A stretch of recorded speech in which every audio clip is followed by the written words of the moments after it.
웨딩홀에는 은은한 음악이 흐르고 하얀 꽃장식이 길게 이어져 있었습니다. 서진은 긴 들숨을 삼킨 뒤 천천히 복도를 걸어 들어왔어요. 그녀의 얼굴에는 미소가 있었지만 눈빛은 조용히 굳어 있었죠.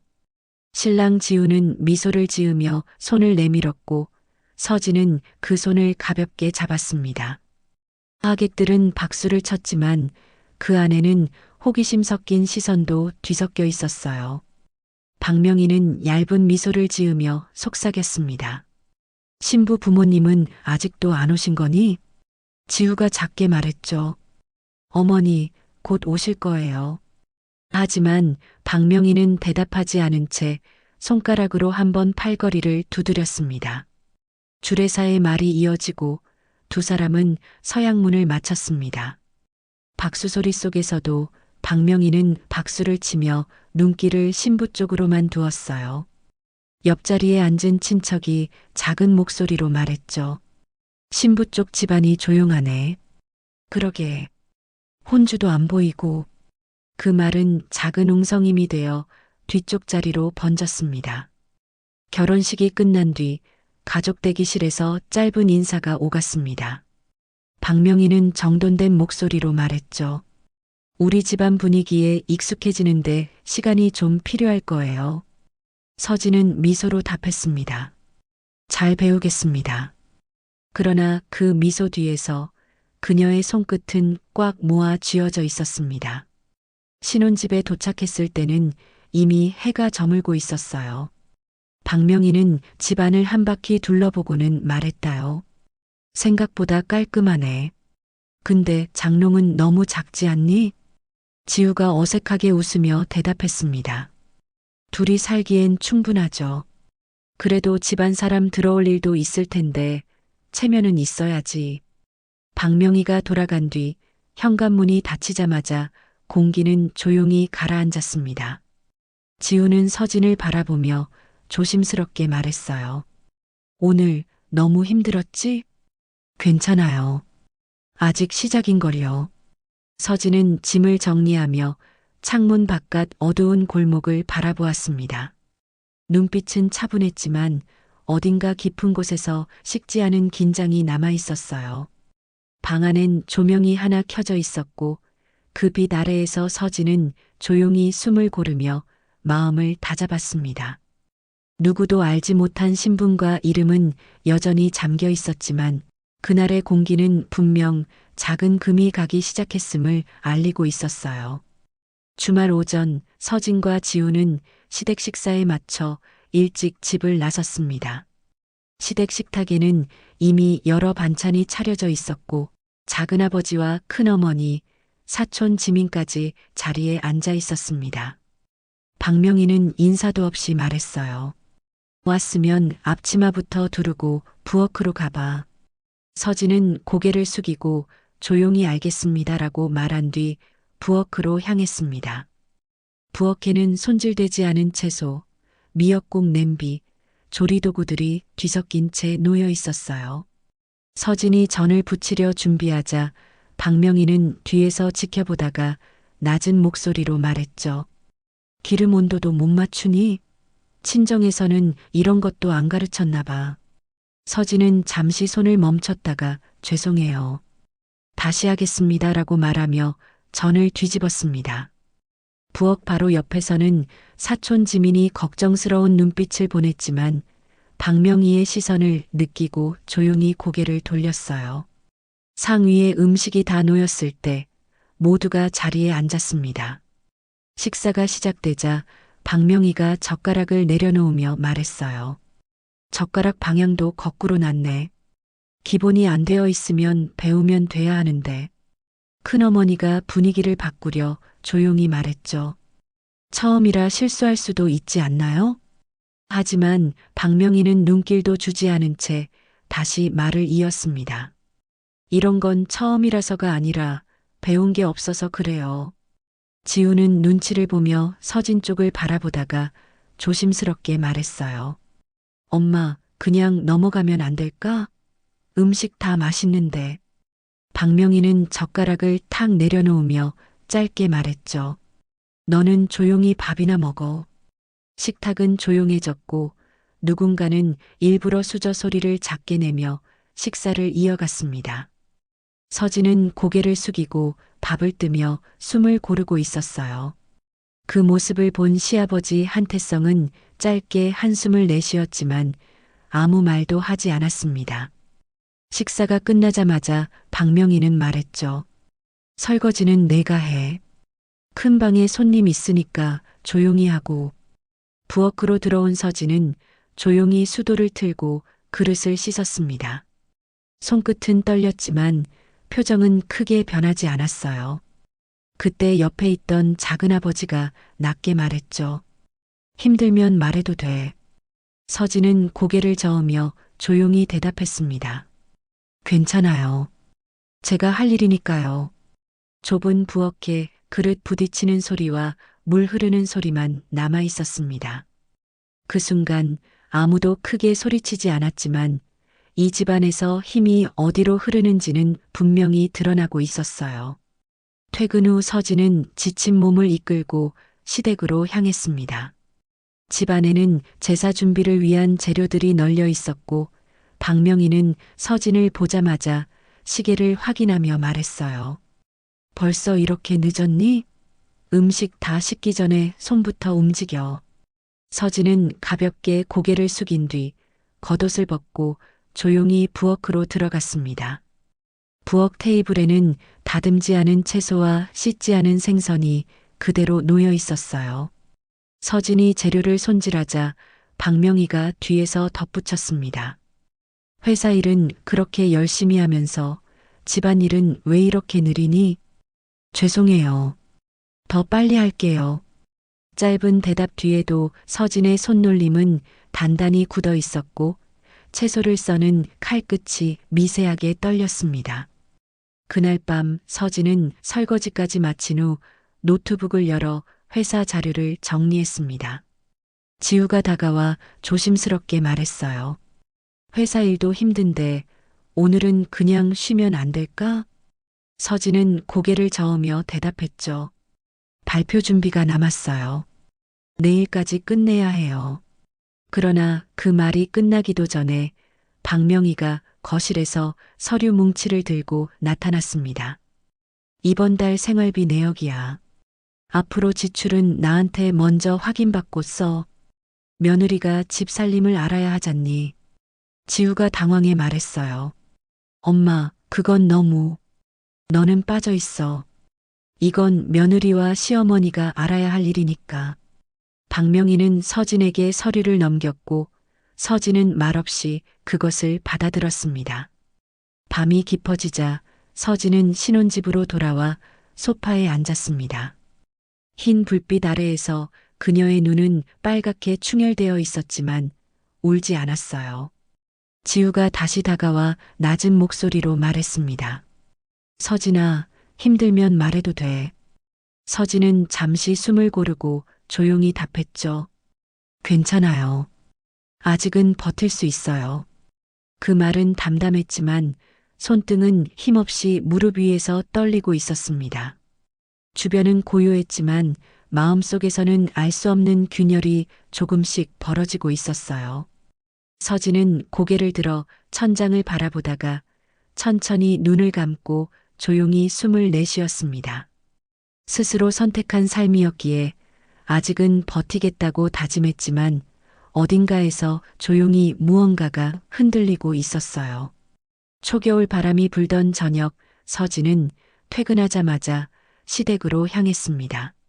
제사를 앞두고 준비하라며 박명희가 직접 전화를 걸어왔고 그녀는 노트북 가방을 든 채 그대로 부엌에 섰습니다. 싱크대에는 씻지 않은 채소와 생선, 다듬어야 할 재료들이 널려 있었고 주방 창문 너머로 어두운 마당이 희미하게 보였어요. 서진은 외투도 벗기 전에 앞치마를 두르고 조용히 손을 씻고 일에 들어갔습니다. 그날따라 몸이 무거웠지만 그녀는 익숙한 듯 칼을 잡고 준비를 이어갔어요. 시간이 흐르자 친척들이 하나둘 도착했고 박명희는 손님 앞에서 서진을 불러냈습니다. 부엌은 끝났어? 아직도 준비가 안 됐니? 서진이 말을 꺼내기도 전에 박명희는 식탁 위를 손가락으로 가리키며 말했어요.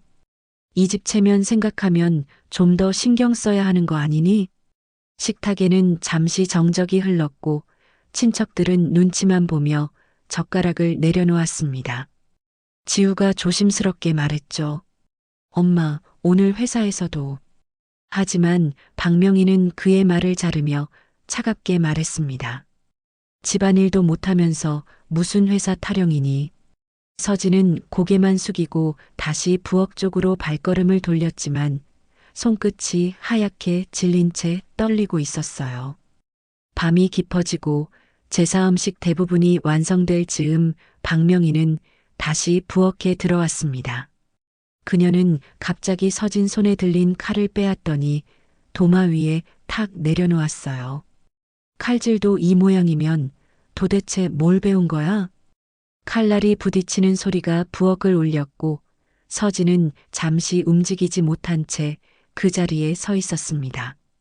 부엌 문가에 서 있던 사촌 지민이 놀란 눈으로 상황을 바라봤지만 아무 말도 하지 못하고 숨만 삼켰습니다.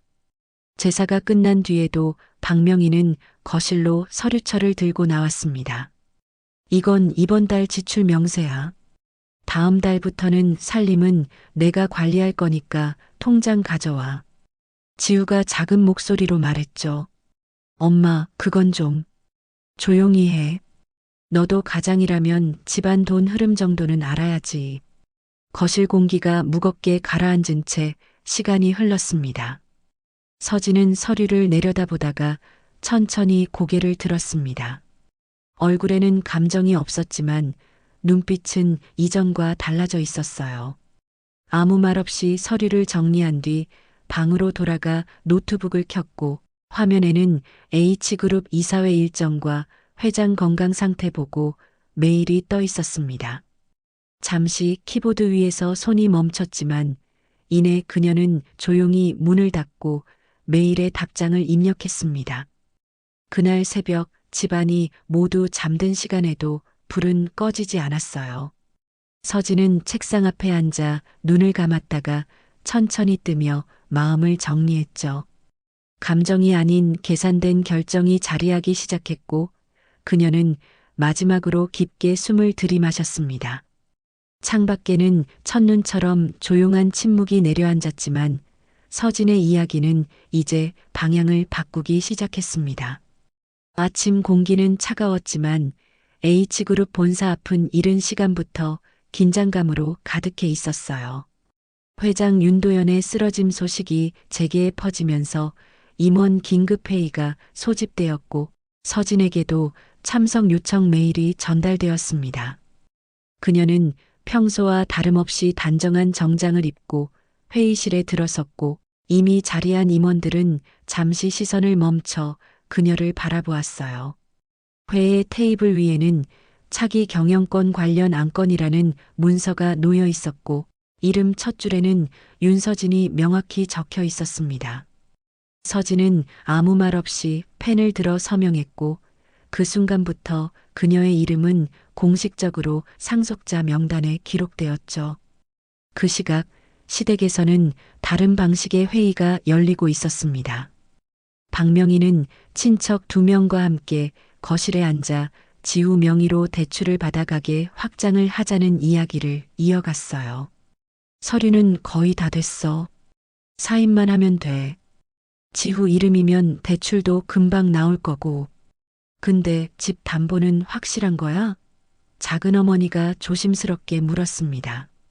그 며느리 친정집 주소도 넣었어. 명의만 남편 걸로 돌리면 문제 없어. 박명희의 그 말에 지우는 자리에서 몸을 굳혔지만 끝내 말은 하지 못했습니다. 하지만 은행 지점장 박성규는 담보 서류에 이상한 점을 알아차렸습니다. 서진 친정 명의가 포함된 서류가 동의 없이 제출된 것을 확인하고 내부 검토에 들어갔어요. 그는 조용히 H그룹 비서실에 연락해 최근 제출된 상속자 관련 서류를 확인했고 서진이 단순한 며느리가 아니라 윤도현 회장의 직계임을 파악했습니다. 그 이후 박성규는 모든 대출 진행을 보류했고 관련 서류를 원본 그대로 보관했어요. 서진은 자신이 움직이기 전까지 증거가 필요하다는 이유로 이 상황을 묵묵히 지켜보고 있었습니다. 오후 본사 로비 대형 화면에는 속보가 흘러나오기 시작했습니다. H그룹 비공개 상속자 존재 확인 조만간 발표 예정. 직원들은 휴대폰을 들여다보며 속삭였고 누군가는 서진을 힐끔거리며 바라보았어요. 서진은 그런 시선에 반응하지 않고 승강기를 타고 조용히 층수를 눌렀습니다. 문이 닫히기 직전 그녀는 자신의 이름이 표시된 회의 문서를 다시 한번 깊게 바라보았죠.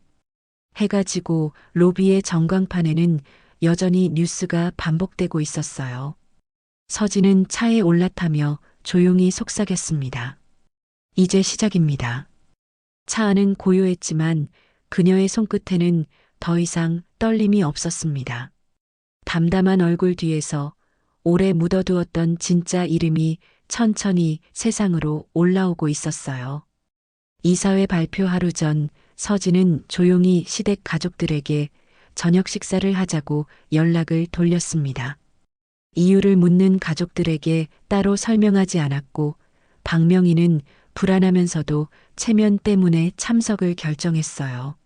장소는 평소 지우 가족이 자주 찾던 한정식 식당 별실이었고 서진은 누구보다 먼저 도착해 단정한 정장 차림으로 자리에 앉아 있었습니다. 잠시 후 박명희, 지후, 시아버지 한태성, 작은아버지 부부, 사촌 지민까지 모두 들어왔고 식탁 위에는 이미 음식이 차려져 있었어요. 긴장은 흐르고 있었지만 아무도 먼저 말을 꺼내지 않았습니다. 박명희가 먼저 입을 열었어요. 갑자기 모이라니 무슨 일인지 설명은 해야 하지 않겠니? 서진은 고개를 들어 조용히 말했죠. 식사 끝나면 말씀드릴게요. 그 한마디에 더 이상의 질문은 나오지 않았지만 모두의 시선이 묵직하게 서진에게 쏠렸습니다. 식사가 끝나자 서진은 준비해온 서류 봉투를 꺼내 테이블 위에 올렸습니다. 첫 번째 서류는 H그룹 이사회 참석 요청서였고 윤서진 경영승계 대상자라는 글자가 선명히 적혀 있었어요. 박명희는 서류를 집어들며 떨리는 목소리로 말했어요. 이게 무슨 장난이니? 이름이 같아서. 장난 아니에요. 내 이름입니다. 서진의 목소리는 흔들림 없이 명확했어요. 이어 두 번째 서류가 펼쳐졌습니다. 지후 명의로 진행된 담보대출 서류, 서진. 친정집 주소가 포함된 문서, 그리고 법적 동의 없이 제출된 서류 처리 내역이 함께 들어 있었어요. 지우는 서류를 보며 얼굴이 굳었고 시선을 어머니 쪽으로 돌렸습니다. 엄마 이거 정말 엄마가 했어? 박명희는 잠시 말을 잇지 못하다가 내 아버지 일 돕다가 그런 것뿐이야 라고 했지만 목소리는 가늘게 떨리고 있었어요. 그 순간 문이 열리며 은행 지점장 박성규가 조용히 들어왔습니다. 담보 서류 관련 사실 확인차 왔습니다. 명의자 당사자 확인이 필요해서요. 방 안의 공기가 한순간에 얼어붙었고 작은아버지와 사촌들은 숨소리조차 죽였습니다. 시아버지 한태성은 아무 말 없이 눈을 감고 고개만 숙였고 젓가락이 떨어지는 작은 소리가 방 안에 크게 울렸어요. 서진은 담담한 얼굴로 서류를 정리하며 말했습니다. 이 문제는 감정으로 해결하지 않을 겁니다. 정식 절차에 따라 정리하겠습니다.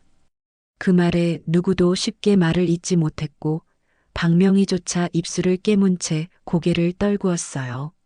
서진은 조용히 자리에서 일어나 문 쪽으로 걸어갔고 문이 닫히는 순간까지 아무도 움직이지 못했습니다. 이튿날 아침 H그룹 본사 이사회가 정식으로 열렸습니다. 회의장 안에는 주요 임원과 법무팀, 재무 책임자들이 참석해 자리를 지켰어요. 회장 윤도현은 휠체어에 앉아 있었고 그의 앞에는 상속 승인 서류와 대표이사 대행권 위임 문서가 놓여 있었습니다. 서진은 잔잔한 표정으로 회의실 문을 열고 들어왔고 회의의장은 그녀의 이름을 명확하게 호명했습니다. 회의는 절차에 따라 진행되었고 주주지분 보고 후 서진의 상속자 공식 등록이 승인되었어요. 임원 몇 명은 놀란 눈으로 서진을 바라봤지만 곧 고개를 숙이며 박수를 쳤습니다.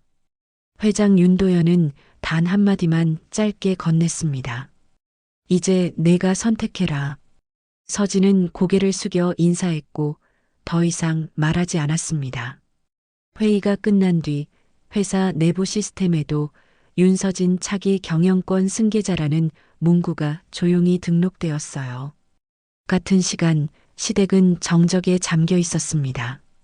박명희는 전날 밤부터 거울 앞을 떠나지 못했고 초췌해진 얼굴을 바라보며 속삭였어요.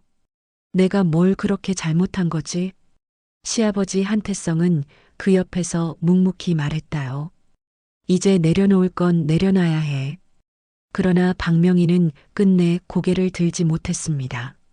지우는 방에서 나와 신발을 신고 서진의 집 앞으로 향했습니다. 전화는 계속 연결되지 않았고 그는 단 하나의 메시지를 남겼어요. 너를 믿지 못해서 미안했어. 기다릴게. 메시지를 보낸 뒤에도 답장은 오지 않았습니다. 그날 오후 서진은 회의가 끝난 건물 옥상에 잠시 혼자 서 있었습니다. 아래로 보이는 도심은 평소와 다르지 않았지만 그녀가 서 있는 자리는 분명 달라져 있었어요. 바람이 불었고 서진은 조용히 속삭였습니다.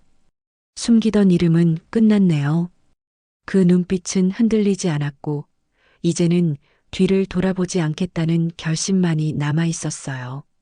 상속자 공식 발표가 있은 지 얼마 지나지 않아 서진은 시댁과의 재산, 분리 및 법적 절차를 모두 마무리했습니다.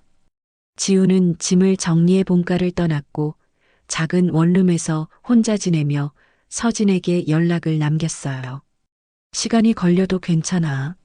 내가 허락할 때까지 기다릴게. 하지만 서진은 답장을 보내지 않았습니다.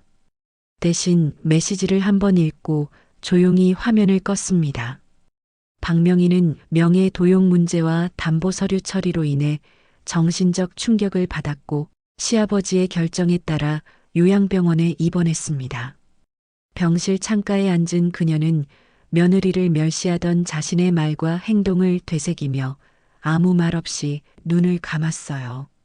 한태성은 하루에 한 번씩 병실에 들렀지만 서진에 대한 이야기는 단 한 번도 꺼내지 않았습니다. 집안 분위기는 그 어느 때보다 조용했고 친척들도 더 이상 서진의 이름을 쉽게 언급하지 않았습니다. 서진은 혼자 생활할 작은 단독주택으로 이사했습니다. 집 안에는 화려한 장식 대신 업무용 책상, 노트북, 몇 권의 책만 놓여 있었어요. 새벽이면 시장 근처 골목을 걸으며 떡집에서 갓 찐 떡 냄새가 퍼지는 걸 조용히 바라보곤 했습니다. 사람들은 그녀를 알아보지 못했지만 서진은 오히려 그 익숙한 무심함이 편안했어요. 회사에서는 그녀가 대표이사로 공식 취임하며 조직 개편과 첫 사업 발표를 준비했습니다. 회의실에서 직원들과 의견을 나누는 그녀의 목소리는 단정했고 불필요한 감정은 한 줄도 섞이지 않았습니다. 한 회의가 끝난 뒤 창가에 서서 도시 야경을 바라보던 서진은 잠시 눈을 감고 깊게 숨을 들이켰어요. 긴 싸움이 끝났다는 안도감보다는 이제는 스스로의 이름으로 걸어가야 할 길이 시작되었다는 사실이 마음에 자리하고 있었습니다. 창밖으로 바람이 스쳤고 서진은 조용히 속삭였습니다. 가난은 숨길 수 있어도 욕심은 결국 드러나죠. 그리고 다시 천천히 걸음을 옮겼습니다. 멈추지 않는 삶의 흐름 속에서 이제는 더 이상 숨지 않는 이름으로